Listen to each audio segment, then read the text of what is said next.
Welcome to Real Women's Stories. How exhausting is it when we're in a situation or we're in a relationship, we are in a, work environment, and we have to pretend to be something we're not. We have to put on this mask. We have to put on this facade. Today's guest talks about her experiences having to live this life that she's kind of, I don't know, she's not able to be herself. When we think of a nervous breakdown, it's a bit like the story about if you scrumple up a piece of paper, when you open it, those creases are still going to be there. So as much as I could, I was a scrumpled up piece of paper, and as much as I could be open and wonderful to the outside world, those creases still existed within me. And at some point I just collapsed. I lost everything. This is Real Women's Stories. Today's guest is a lady called Max. And years ago, she was referred to Mad Max.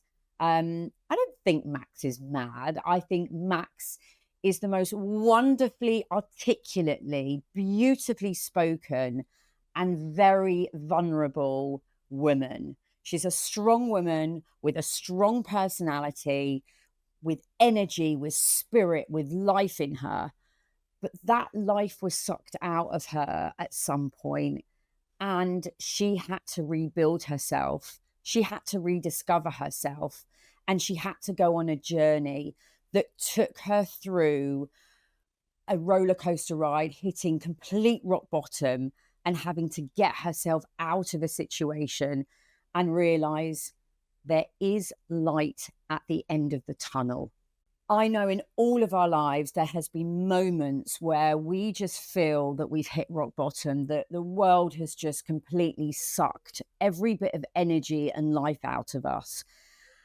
And, for me, doing this interview just made me realize that I'd been in that situation before.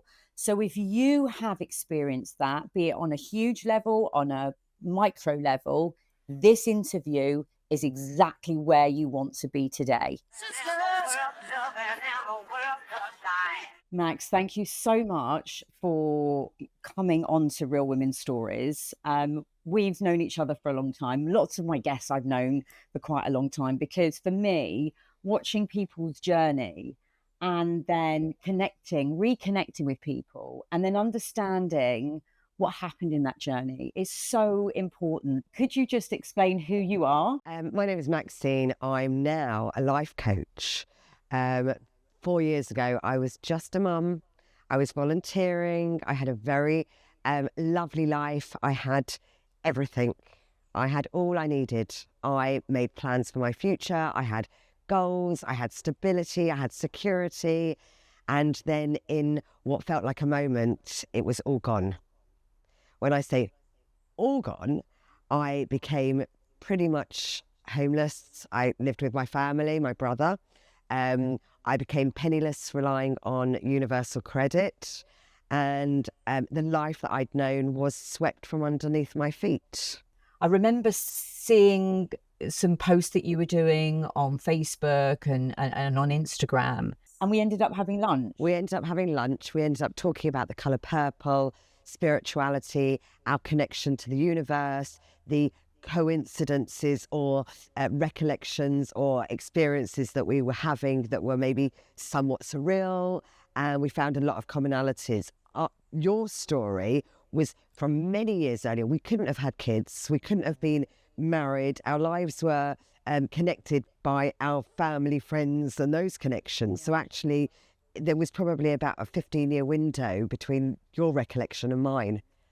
And you mentioned the colour purple. And I know you're into colours. So tell me what purple represents. So colours are vibrations. They are when the world was created, however you want to believe it, whether it's through the Big Bang or whether it's through a god. The world was created through noise, which is a vibration. The noise creates this wave. The wave creates a colour. There is a whole science behind it. We hear of chakras it's quite common now to talk about chakras. We also see colours within hospitals. Walls tend to be a green colour, which represents love. There are blue lights, there are red lights, and these are all very beneficial things because what they're doing is they're connecting with the vibrations that are inside our own being. So the colour purple specifically is a very wise, light, positive, intuitive. It's really one of the higher energies when we're talking about sort of chakras and auras. Purple is this wonderfully intuitive, all-knowing, very wise colour. I love that. I love that. And I didn't even know. And that kind of fills me with so much enthusiasm because, you know, purple's all around me. And I even realized that there were colors in my bedroom that we had a crystal made up. I've got amethyst. I've got these beautiful chairs that my brother bought me. They're like thrones, which I call my Real Women Stories chairs now, which I want to start using more. And I'm using them in my promotional marketing campaigns. So for me, it just cements where I'm at in my life. It just cements where I'm at in my life.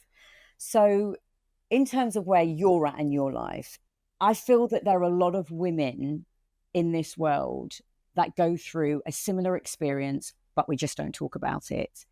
Being blindsided, having this beautiful, wonderful life that you think, this is my life forever. And then all of a sudden everything just gets blown up and it falls apart. With that journey, when you started going through, obviously, the trauma of it all, could you talk a little bit around that? So I was seeing things that I was uncomfortable with. I was hearing things, questioning things. And I think that's quite a normal thing for women. At a certain point, maybe our kids are older, we start having more time to recognise the things in our lives. And I was questioning it. And the answers coming back to me were completely unexpected and didn't have a logic behind them. So we call it gaslighting. And for 9 months, between a year and a half and 9 months before the end of the collapse of my marriage, I was living in a very dissociated state. I was, to the one hand, absolutely fine, joy, bubbly, communicative, and then something would happen and there would be a trigger that would be one of the many triggers. And, you know, if you imagine layers upon layers of triggers, then eventually you just explode. There were situations where I was waking up, and I don't mean from sleep, from a situation in which I had absolutely had a complete anxiety attack, but then I was completely disassociated, meaning my mind and my body were not connected in that moment. And I would wake up seeing glass all around me. I'd taken TVs off the walls and smashed them. I was hysterical. I had thrown knives. I was completely not who I am. That was very painful for everybody around me. And it was very painful for me because there was no explanation. And I ended up checking myself into a mental institution. But I was so fearful for the environment, for that I was seeing, that I actually checked out within 24 hours. I was on 24-hour watch, which meant every 15 minutes somebody was coming in to make sure that I was where I should be. And probably checking out of the hospital was the worst thing I did for me. But in hindsight, it wouldn't have changed anything about the experience that I'd had. It would have helped me to manage the experience that I had. So here was I living a very normal life to the outside world. This was at a time where we had just experienced the first lockdown. I had lost someone very dear to me that had been in my life for 33 years, being my father-in-law, unfortunately passed away. I had had serious anxiety and a suspicion that I'd had ADHD based on the fact that my kids had been tested and I had several kids. I'm a mother of 4. 2 of my kids are diagnosed ADHD, and off the side of that, it was quite obvious that I was probably ADHD. So at this 9-month period before the crash, I was suffering menopause, ADHD, anxiety, grief, and loneliness from the COVID, all during the COVID experience. Wow, that's a lot. That's a lot of triggers, that's a lot of experiences and a lot of emotions. And when you feel isolated and don't know who you can talk to, which is why I have been so prolific on social media about talking about experiences that I'm having, because most people are, I would say, ashamed of the experiences that I was living through, and so would keep quiet, wouldn't share. And that has a physiological and psychological effect on you as well. That was what's happening to my partner. He was going into freeze mode and I was in fight and flight mode. Very erratic, very unstable, dangerous actually. And then I lost it all. So I had a nervous breakdown based on all of these factors.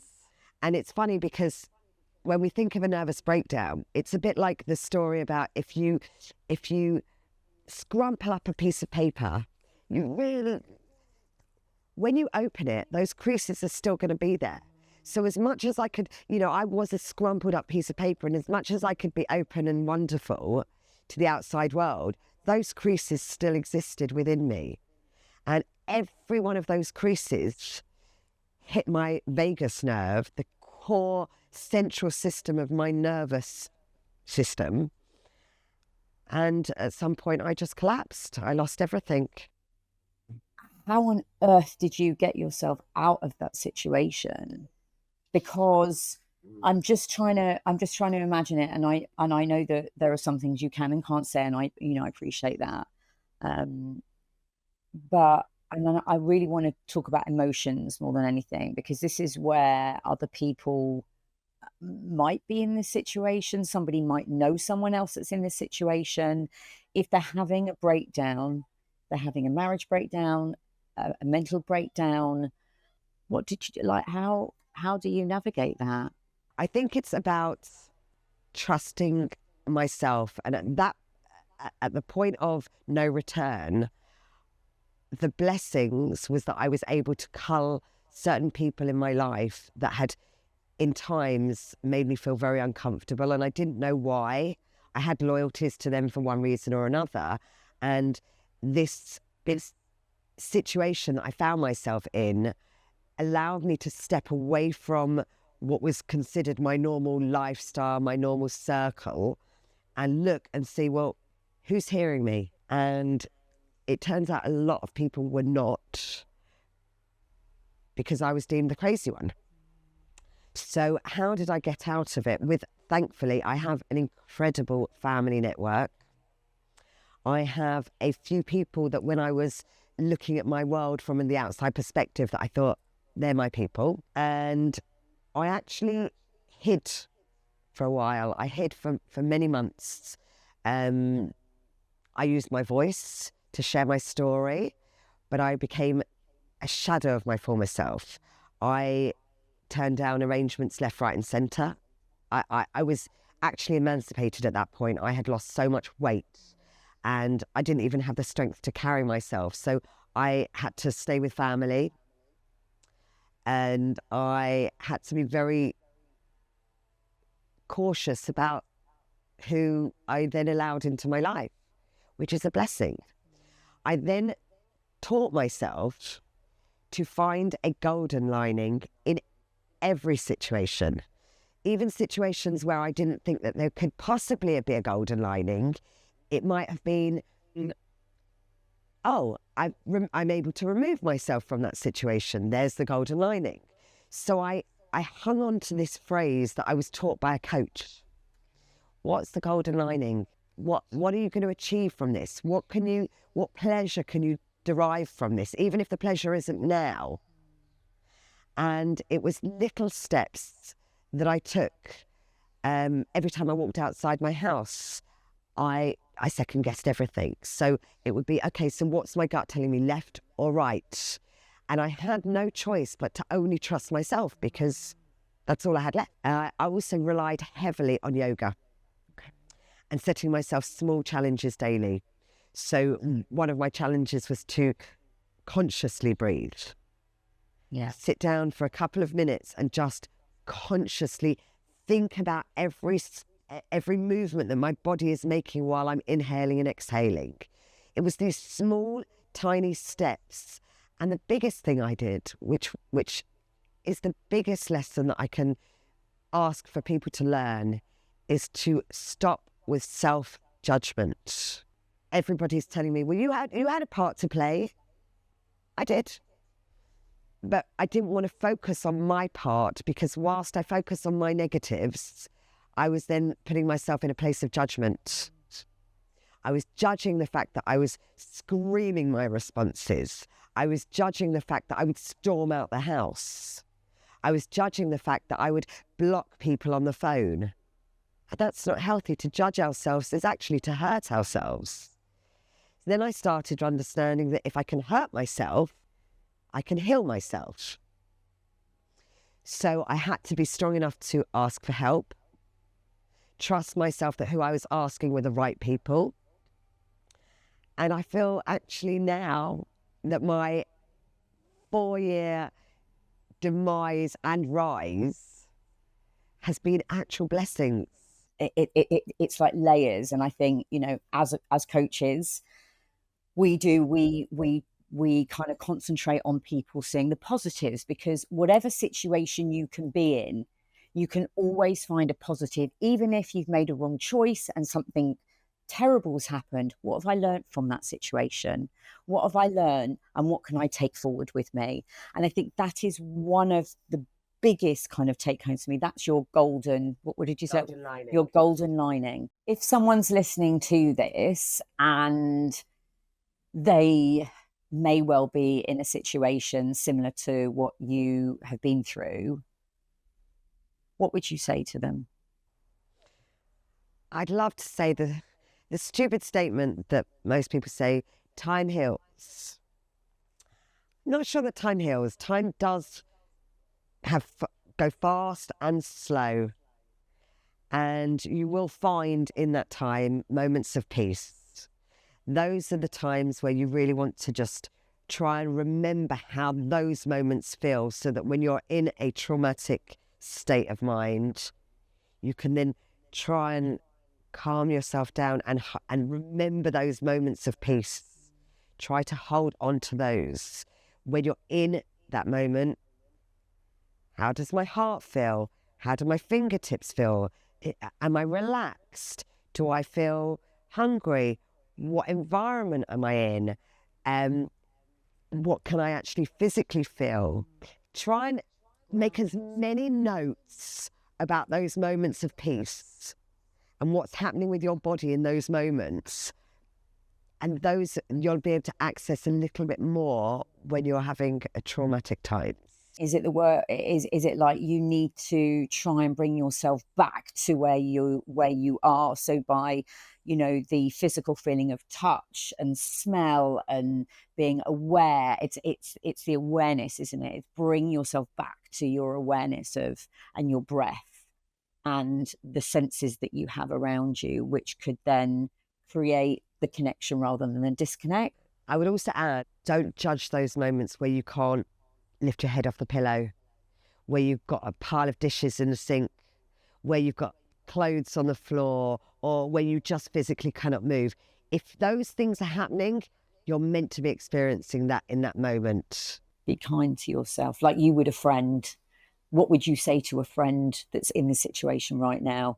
Because you wouldn't judge your friend. You just want to give them a big hug and cuddle and just say, you rest and I'll go make you a cup of tea. Yeah. Oh, that's lovely. Yeah. And I think one of the biggest things is asking for help, because if you don't ask for help, even if it's that one person, we can't do this on our own. We can't do this on our own. And I remember there were times where I couldn't get myself out of bed and I was just like, I can't do this today. And did you judge yourself? Did you pull yourself back, like down with it? No, I called upon people to help me and just said, could you just go and pick up the kids from school for me today? I just can't face it. I can't face stepping out the house and facing the world today. It's just not going to happen. I was very good at asking for help, and I don't know. I know some people do find it really hard. I found it hard. Yeah, I don't know. Maybe it was my grandparents. Maybe I've I've always been in that situation where I've always asked for help in certain circumstances. I think it was ingrained in me from when I was younger, just because my grandparents, I used to always go to them from a very, very young age. They would always be the people that I would speak to. And I knew that they made me feel better. So if I'm going to ask for help, I'm only going to feel better. I'm not going to feel worse. Yeah. How do you think? I mean, coaching for me has changed my life 100%. And you're a coach now. Like when I started my coaching journey, and actually, I think I did a post yesterday that when I wanted to become a life coach, I didn't realize how much coaching was going to change my life and how much I'm learning about myself going through my own coaching journey whilst coaching other people. Like, talk me through your experience. Obviously, you've said now you're coaching. You've started your business. Where are you at now? What type? Who are you coaching? So I'm not working one-to-one with life coaching per se.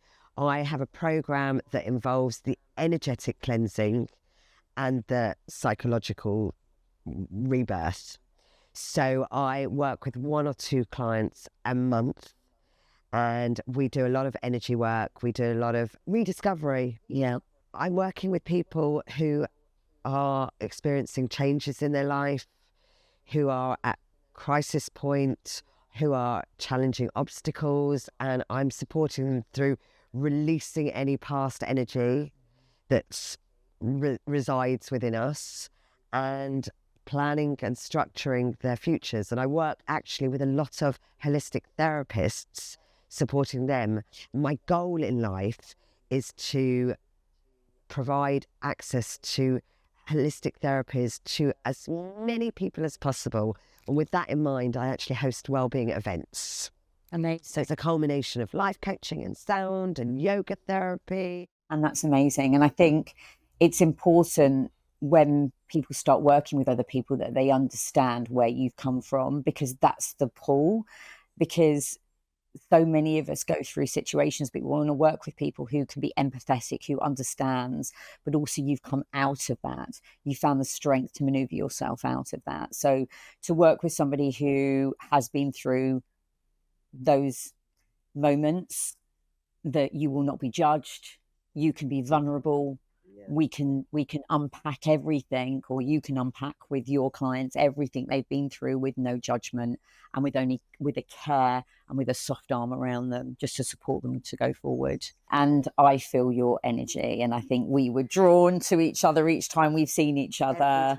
Yeah, and I know that obviously we connected and we kind of discussed you coming on here, sharing your story so passionately and beautifully, and you've articulated it very, very, I would just say, like I said, beautifully. So thank you very, very much, Max, for, coming here and sharing that with the listeners.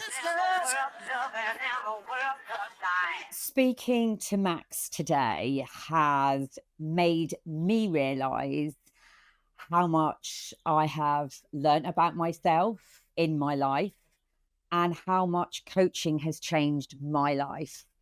And when I went on my own coaching journey to coach other people, what I've discovered about myself is just mind-blowing.